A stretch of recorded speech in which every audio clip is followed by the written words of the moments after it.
Pascaline Rocher, merci beaucoup de nous accueillir ici. Pascaline Rocher, si je devais vous présenter sommairement, je dirais que vous dirigez depuis 10 ans l'espace éthique, de réflexion éthique Occitanie sur le site du CHU de Montpellier, avec pour mission de promouvoir les valeurs éthiques du soin. C'est ça. Mais ça serait occulter une formation littéraire très poussée, des études de traductrice, assorties également d'études dans le domaine des sciences du langage.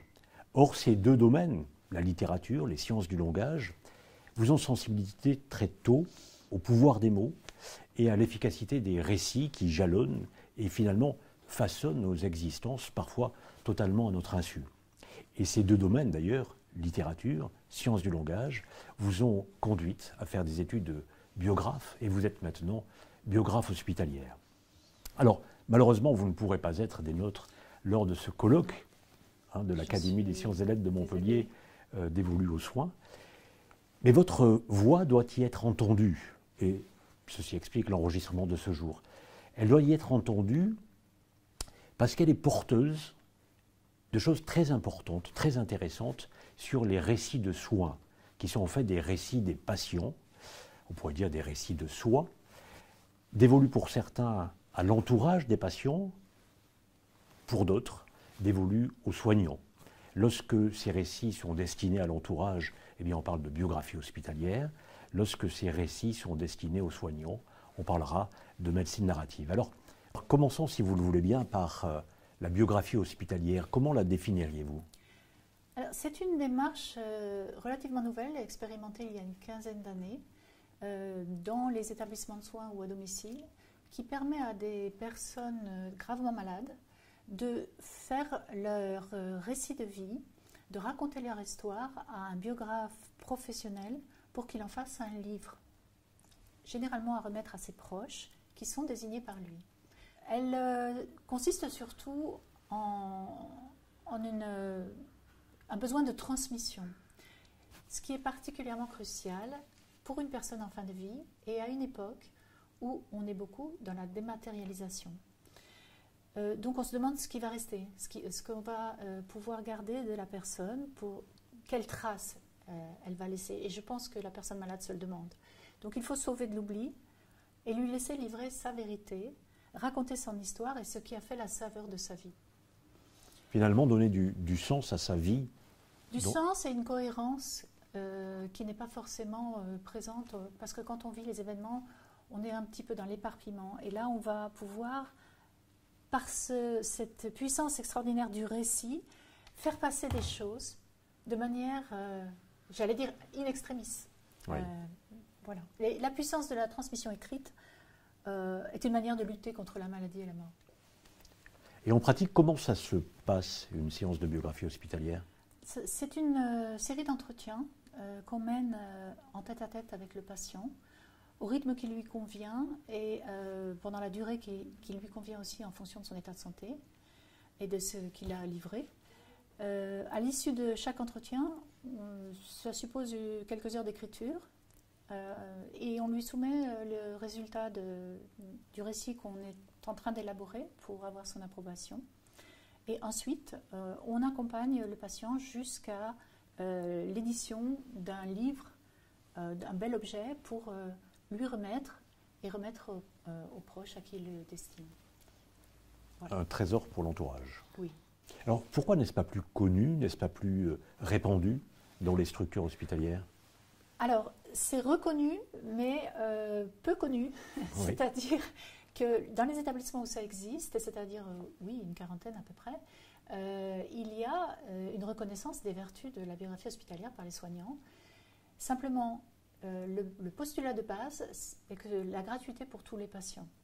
Et donc, pour ça, il faut trouver des financements. Alors, soit c'est l'établissement qui accueille la biographie hospitalière qui finance en la salariant, soit il faut trouver des mécènes pour pouvoir financer ce type de projet qu'on ne peut pas proposer systématiquement aux patients si on n'a pas derrière les fonds. Donc, appel à mécénat et à sensibilisation des institutions pour divulguer ça qui paraît très précieux en fait. Exactement. Et j'aimerais finir sur une petite formule de Claire Marin qui synthétise bien l'intérêt de ce nouveau métier pour le patient, recréer le sentiment d'unité et d'identité après un exil loin de soi, retrouver le goût de soi et se réapproprier son histoire en la racontant. Peut-être est-ce ainsi que le sujet fragile se répare. Alors, deuxième volet, la médecine narrative. Pourquoi de la narration dans la pratique clinique? Alors, je sais que l'association de ces deux mots déconcerte, elle ne va pas de soi, et le sens n'est pas immédiatement évident. Les récits, c'est pourtant au cœur du soin, et ils ont toute leur place. En fait, la narration a toute sa place dans la pratique clinique. Nous sommes tous, autant que nous sommes pétris de récits qu'on nous a racontés depuis notre naissance, que ce soit les contes pour les enfants, que ce soit les histoires de famille, tout ce qui circule dans le milieu socio-culturel auquel on appartient. Et donc, que l'on soit soignant, patient ou futur professionnel de santé, tous, nous avons un système de référence qui est issu de ces récits, parfois à notre insu. On a des représentations, des valeurs et à la clé, une certaine idée de ce qui est juste. Et c'est essentiel, cette notion de justesse que j'ai déjà mentionnée pour la biographie hospitalière, c'est-à-dire il faut réévaluer, remettre en question ce système de référence, et c'est un exercice qui est extrêmement difficile, qui demande de l'énergie, du travail, de la part du soignant particulièrement. Cette prise de conscience et cet apprentissage lui permettent de se mettre à la place du patient, développer une écoute plus fine et empathique, en reconnaissant son histoire d'un point de vue singulier, et toutes les histoires sont singulières. Et quand on doit traverser une maladie, c'est important que le patient sente qu'il est reconnu dans ce point de vue, dans cette perception qu'il en a. Alors, c'est pour ça qu'acquérir une compétence narrative pour un soignant, c'est extrêmement important, dans un souci d'humanité, mais aussi dans un souci d'efficacité thérapeutique. Puisque maintenant, on sait que l'adhésion, l'écoute empathique, même si on n'espère pas une guérison, peut-être parce que c'est trop tard, c'est le cœur même du soin. Et que la relation soignant-patient, elle continue et elle en dépend. Alors, on vient de voir en quoi cela consiste, et en pratique, comment ça se passe? Comment se forme-t-on à cette médecine narrative? On procède par des ateliers, idéalement une série d'ateliers dont la durée et le nombre n'est pas fixé, mais ce n'est pas du one-shot en général parce qu'il faut le temps d'assimiler cette technique. Au niveau pédagogique, c'est un enseignement extrêmement structuré qui favorise 3 principes clés qui ont été fixés par Rita Sharon, qui a mis au point cette méthode avec une équipe transdisciplinaire dans les années 90 à l'Université de Columbia à New York. L'attention, la représentation et ce qu'elle appelle l'affiliation, qui est une résonance interne du récit de l'autre en soi-même.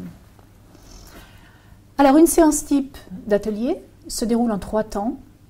Après une introduction où l'on pose les bases de l'atmosphère qui doit régner dans le groupe, en général 5 à 10 personnes, c'est-à-dire la bienveillance, le non-jugement, évidemment, et puis une espèce de coopération pour arriver à entendre, à travers le texte que proposent les personnes, une certaine résonance qui dépasse parfois ce que le narrateur a l'intention de dire. L'atelier commence par une lecture attentive. Et pourquoi la lecture attentive d'un texte littéraire en général? C'est une espèce de sas pour introduire l'atelier de manière un peu indirecte en évaluant la résonance qu'a ce texte sur les différents participants qui sont issus très souvent d'une même formation, d'un même profil, et qui vont s'apercevoir que les résonances sont extrêmement particulières et différentes. À l'issue de cette lecture attentive, on aborde ensuite l'écriture sur consigne, qui est l'étape principale de l'atelier, c'est-à-dire qu'en un temps limité, on fait un récit à la première personne qui est imposé finalement sur un thème imposé. Et on a un temps limité, c'est-à-dire 10 minutes ou un quart d'heure pour le rédiger. Le propos est surtout de faire émerger quelque chose plus par la sensibilité et l'émotion que par la raison. Donc, on peut par exemple demander aux personnes présentes, qui peuvent être des étudiants en médecine, qui peuvent être des professionnels du soin, de raconter une séquence d'un événement sur le terrain du soin qui l'a particulièrement bouleversé, quelque chose qui relève de l'émotionnel, qu'il va rédiger donc et ensuite lire à haute voix aux participants. C'est une expérience donc interprétative. La personne qui raconte finit souvent en disant merci, je comprends maintenant ce que je voulais dire finalement. Je voudrais vous livrer une parole qui reflète l'intérêt des histoires pour rendre les vies lisibles. Les récits partagés sont le seul moyen dont chacun dispose pour échapper au carcan du moi. La bonne médecine dépend depuis toujours de l'écoute des histoires. C'est seulement en intégrant le récit des autres que l'on peut se libérer de la certitude. Or, chacun sait que c'est un principe éthique. Tout à fait. De se libérer de la certitude et de douter de son propre système de référence. Donc c'est pour ça que pour les soignants, ces ateliers de médecine narrative sont extrêmement utiles parce qu'ils sont transposables. En fait, dans une consultation classique, le praticien, le soignant est toujours très à l'affût des symptômes, des examens complémentaires à proposer, un peu distant de la psyché du patient, et finalement ces ateliers lui permettent de remettre la notion émotionnelle au premier plan et par phénomène de miroir, le rendre sensible à l'écoute de cette composante chez le patient. C'est exactement ça. C'est exactement ça. Et en plus, il fait l'expérience de la vulnérabilité. La vulnérabilité du soignant, on en parle très peu dans la formation en médecine. C'est un phénomène de facilitation, de pouvoir accepter les émotions que l'on ressent, que sa sensibilité est permise pour le soignant dans l'exercice clinique avec un questionnement qui reste rigoureux. Et c'est peut-être ça qui fait que la médecine narrative est une méthode, en fait. C'est qu'elle doit obéir à un questionnement rigoureux. Et elle enrichit comme ça la relation et la compréhension. Et elle permet de dévoiler des choses cachées dont l'auteur de la parole n'était même pas conscient. Exactement. Et ça, c'est très important pour remettre en question justement son système de référence. Alors, il y a un très beau texte que vous m'avez fait découvrir de Raphaël Gaillard, nouvel académicien, psychiatre, au sujet de la médecine narrative. Est-ce que vous pourriez nous le lire? Très volontiers, parce qu'il est à la fois percutant et très synthétique. Et je suis très contente de vous le livrer parce que c'est un professeur de médecine, psychiatre, qui est surtout intéressé actuellement par l'intelligence artificielle, auteur d'un livre qui s'appelle L'homme augmenté, le futur de nos cerveaux. Donc, à ce titre-là, il a une légitimité particulière dans ce point de vue tout à fait singulier sur la place de la littérature dans la formation en médecine. À côté de l'intelligence artificielle. Bien entendu, c'est-à-dire en complémentarité. C'est par le langage, puis par l'écriture, que nous racontons des histoires. Et c'est ainsi également que nous devenons sensibles à ces histoires, à ces récits. Il nous faut aujourd'hui réinventer une discipline, la médecine narrative, pour rééduquer les étudiants en médecine par la lecture et l'écriture à cette écoute. C'est une très bonne chose, mais c'est aussi le témoin d'un fiasco. Nous avons sélectionné les étudiants qui n'ont plus cette compétence. Il faudrait revaloriser les liens de la médecine avec la littérature, ou plus généralement les fictions, pour cultiver cette sensibilité à la complexité des récits et des trajectoires humaines. La relation thérapeutique procède de cette faculté du médecin de se mettre à la portée des mots et du vécu singulier du patient. L'enjeu est de co-construire un récit de soins du patient. C'est une belle conclusion, n'est-ce pas? Tout à fait.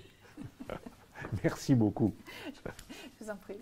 Alors bien sûr, vu le temps qui était assez court pour cette présentation, Ça ne peut être qu'un survol sur la biographie hospitalière, sur la médecine narrative. Rendez-vous sur le site de l'espace de réflexion éthique Occitanie. Vous en saurez beaucoup plus sur ces deux thématiques.